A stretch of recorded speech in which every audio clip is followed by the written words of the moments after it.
ओम नमो भगवते वासुदेवाय नमः।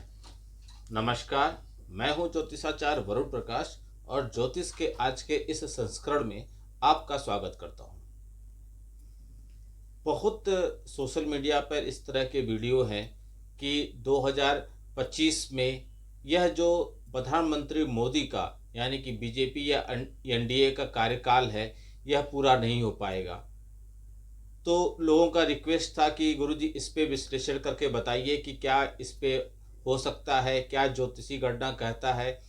तो मैं वैदिक ज्योतिष पे आधारित ज्योतिष आप करता हूँ। ज्योतिष की जो भी गणनाएं होती हैं हमारी वैदिक ज्योतिष पे आधारित होती हैं। तो इतने रिक्वेस्ट आने पर मैसेज आया हर सोशल मीडिया के प्लेटफॉर्म पे, फेसबुक, इंस्टाग्राम, ट्विटर, मेरा यूट्यूब, हर जगह पे मैसेज आ रहा, भर भर के मैसेज है कि इस विषय पे आप अपना प्रकाश डालिए। तो जब मैंने यह तीसरा कार्यकाल 3.0 का प्रधानमंत्री का कार्यकाल हुआ था, शपथ ग्रहण हुआ था, उस समय का मेरा एक वीडियो है। यदि आपने नहीं देखा तो जाके चैनल पे देख लीजिए। मैंने पूरा विस्तार पूर्वक बताया था कि यह 3.0 का जो कार्यकाल है एनडीए का, प्रधानमंत्री मोदी जी का, यह कैसा रहेगा। यह सब कुछ जो बदलता है, बनता है या भविष्यवाणियां की जाती हैं या जो बताई जाती हैं, यह सब कुछ ग्रहों और नक्षत्रों पर आधारित होता है। अभी प्रधानमंत्री मोदी जी का आप जानते होंगे कि 17 सितंबर 1950 का इनका जन्म हुआ है, गुजरात में हुआ था। वृश्चिक राशि के हैं और वृश्चिक लग्न के हैं। बहुत लोग हमसे कहते हैं कि उनका वृश्चिक लग्न नहीं है, लेकिन मेरी गणना के अनुसार उनका वृश्चिक लग्न ही निकलता है। इस समय उन पे चंद्रमा का दशा चल रहा है। चंद्रमा पर केतु की महादशा, चंद्रमा की महादशा और केतु की अंतर्दशा चल रही है। तो इससे बहुत कुछ मैं आपको बताऊंगा। यह मैं इंपॉर्टेंट बात बता दिया। बहुत लोग हमसे कहते हैं गुरुजी पॉइंट टू पॉइंट बताइए, इन चीज़ों को मत बताइए। लेकिन जानते हैं आप तो ऐसा कमेंट कर देते हैं कि पॉइंट टू पॉइंट बताइए, लेकिन कुछ लोग ऐसे भी है ना कि कमेंट करते हैं कि आपने किस आधार पे बता दिया, आप ऐसे ही बता दिए। तो दोनों तरफ है, एक तरफ कुआं एक तरफ खाई। तो मैं सारांश में ये गणना किस आधार पे किया गया इसके बारे में बताऊंगा और आपको पॉइंट टू पॉइंट भी बता दूंगा। तो मैंने बहुत अध्ययन करके मैं पेपर में लिख के रखा हूँ, मेरे सामने पेपर मेरे लैपटॉप में लगा हुआ है, तो उसके माध्यम से मैं देख रहा हूँ। जो कार्यकाल है, ज़्यादातर लोगों का प्रिडिक्शन यह था कि मोदी जी 2025 से ही अपना कार्यकाल नहीं पूरा कर पाएंगे। 2024 में उन्होंने शपथ लिया था और 2025 से ही वह अपना कार्यकाल नहीं पूरा कर पाएंगे, इसमें ही बाधा आएंगी।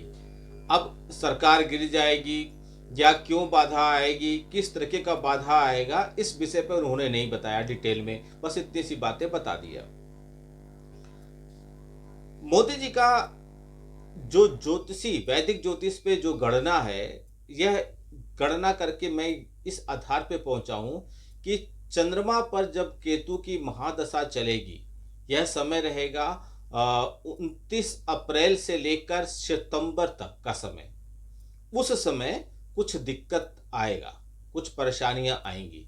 अब कुछ दिक्कत और कुछ परेशानियां किस विषय पे रहेंगी, किस क्षेत्र में रहेंगी, इस बारे में मैं बताने जा रहा हूं।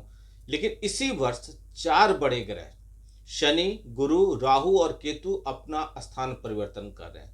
ये 4 बड़े ग्रह एक ही साल अगर अपना स्थान परिवर्तन करेंगे यानी कि गोचर करेंगे, तो इसका प्रभाव व्यापक रूप से सबके ऊपर पड़ेगा, निश्चित तौर पर पड़ेगा, कोई माने या ना माने।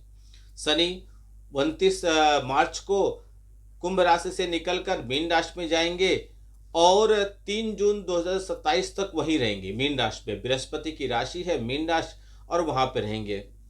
तो वह समय रहेगा जब मीन राशि में शनिदेव रहेंगे, इनका प्रभाव रहेगा। आपको धैर्य, अनुशासन, भावनात्मक या आध्यात्मिक की तरफ आपको बढ़ाएंगे। गुरु का गोचर होगा 14 मई को, मिथुन राशि में प्रवेश करेंगे। 18 अक्टूबर को गुरु कर्क राशि में प्रवेश कर जाएंगे और फिर 5 दिसंबर को वो वक्री गति से थोड़ा लिए फिर से मिथुन राशि में हो जाएंगे। गुरु का जल्दी जल्दी गोचर यह अभिचारी योग कहलाता है, अधिचारी गुरु कहलाता है। इससे बहुत कुछ उथल पुथल होंगे। राहु और केतु 18 मई को करेंगे राशि परिवर्तन। राहु कुंभ राशि में और केतु सिंह राशि में चले जाएंगे। और 6 दिसंबर 2026 तक वो लोग यहीं पे रहेंगे। तो शनि, राहु और केतु और गुरु, इन चारों प्रमुख ग्रहों का परिवर्तन जो होगा, इसका प्रभाव तो सबके ऊपर पड़ेगा। तो चाहे प्रधानमंत्री हो, राष्ट्रपति हो या किसी के ऊपर। शनि के प्रभाव में तो आपने क्या क्या किया। शनि का प्रभाव शंकर भगवान पे हो गया था, माता सती का आपने उदाहरण दे लिया। शनि का प्रभाव रामचंद्र जी पे हो गया, 14 वर्ष का वनवास हो गया। शनि का प्रभाव रावण पे हो गया, सोने की लंका जल के खाक हो गई। राजा हरिश्चंद्र पर भी शनि का प्रभाव हुआ था, सत्यवादी राजा हरिश्चंद्र को कितनी सजाएं दी थी। तो शनि का प्रभाव तो होगा ही होगा, और होगा तो उसका अब आपके ऊपर डिपेंड करता है आपने कैसा काम किया या कैसा काम कर रहे हैं। उसी हिसाब से शनिदेव आपके साथ न्याय करेंगे। शनिदेव बताएंगे कि क्या आपके साथ होना है, क्या नहीं होना है। तो प्रधानमंत्री मोदी जी के ऊपर भी इसका प्रभाव पड़ेगा। तो जो मैंने बताया, चंद्रमा पर केतु की जो दशा चलेगी उससे, और 4 ग्रह जो बड़े परिवर्तन कर रहे हैं, इसका प्रभाव आपको 29 अप्रैल से सितंबर तक में दिखाई देगा। अब क्या रहेगा वह पॉइंट समझिए। पहला, उनको स्वास्थ्य को लेकर तकलीफ होगा, कष्ट होगा, स्वास्थ्य उनका खराब हो सकता है। स्वास्थ्य का विशेष ध्यान दीजिएगा। आप प्रधानमंत्री हैं, आपसे देश का कार्यभार होता है, देश आगे बढ़ता है, देश प्रधानमंत्री पद की गरिमा बहुत होती है, तो आप विशेष तौर पे अपने स्वास्थ्य का ध्यान रखिएगा। इसी बीच में जो विरोधी पार्टी के लोग हैं, कुछ उपद्रव या कुछ षड्यंत्र इस तरह से कर सकते हैं जिससे सरकार की नाम थोड़ा खराब हो। सरकार के नाम को खराब करने के लिए कुछ षड्यंत्र किए जा सकते हैं। इसी बीच में, कौन सा बीच, अप्रैल से लेकर सितंबर के बीच में प्रधानमंत्री पद के ऊपर कुछ लांछन लगाने की कोशिश करेंगे। विरोधी कुछ दंगा करा सकते हैं जिसके वजह से थोड़ी बहुत प्रधानमंत्री की पद की गरिमा पर थोड़ा सा उंगली उठेगा, लेकिन कुछ ज्यादा नहीं कुछ प्रभाव पड़ेगा, लेकिन थोड़े मोड़े दंगे होंगे। ये विरोधी सहयोगी, इसी बीच में सहयोगी जो हो सकता हो, एकाध बार समर्थन वापस लेने का भी कुछ हल्का फुल्का बात आ जाए आपको सुनने में। वैसे तो समर्थन नहीं वापस लेंगे, लेकिन हो सकता हो वो लोग भी कुछ कोशिश करें। यह सब ग्रहों और नक्षत्रों के आधार पे है। चंद्रमा में केतु का दशा और ग्रहों के गोचर के हिसाब से आप मोदी जी में कुंडली के बारे में, और जब वो शपथ लिए थे उस समय की कुंडली से समावेश करके अध्ययन करके मैं यह बता रहा हूं। प्रधानमंत्री जी को विशेष तौर पर स्वास्थ्य के प्रति सावधान रहने की जरूरत है। ऐसा कहीं से भी कोई योग नहीं बन रहा है कि सरकार गिर जाएगी, सरकार अच्छी तरीके से चलेगी। षड्यंत्र इस बीच में होगा। स्वास्थ्य का ध्यान रखें। विरोधी भी और जो सहयोगी है, दोनों लोग तरफ से आपको षड्यंत्र इस समय आपको देखने को मिलेगा। विरोधी कुछ राजनीतिक दंगे या राजनीतिक कर सकते हैं। पार्टी से जुड़े हुए लोग भी किसी भी ऐसे इल्जाम में फंस सकते हैं जिससे कुछ दिन के लिए पार्टी की छवि पर उंगली उठ जाए। यह सब घटनाएं होंगी, लेकिन सरकार गिर जाएगी, सरकार नहीं चलेगी, यह सब कुछ नहीं होने वाला है। सिर्फ थोड़ी सी इस बीच में जब केतु की दशा चलेगी तो समस्याएं थोड़ा ज्यादा होंगी। इस समय में, इस पीरियड में, अप्रैल से लेकर सितंबर तक के बीच में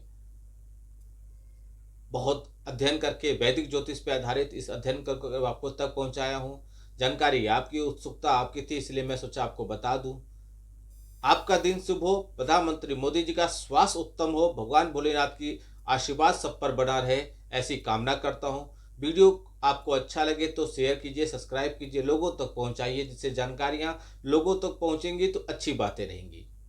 हमारे सनातन परिवार के सभी लोगों से निवेदन है कि वीडियो पर लाइक बटन दबाइए और कमेंट बॉक्स में जो भी जानना चाहते हैं, समझना चाहते हैं, वह लिखिए। नहीं कुछ लिख सकते तो जय श्री राम लिखिए। आपका दिन शुभ हो, भगवान भोलेनाथ का आशीर्वाद आप पे बना रहे। नमस्कार, जय श्री राम।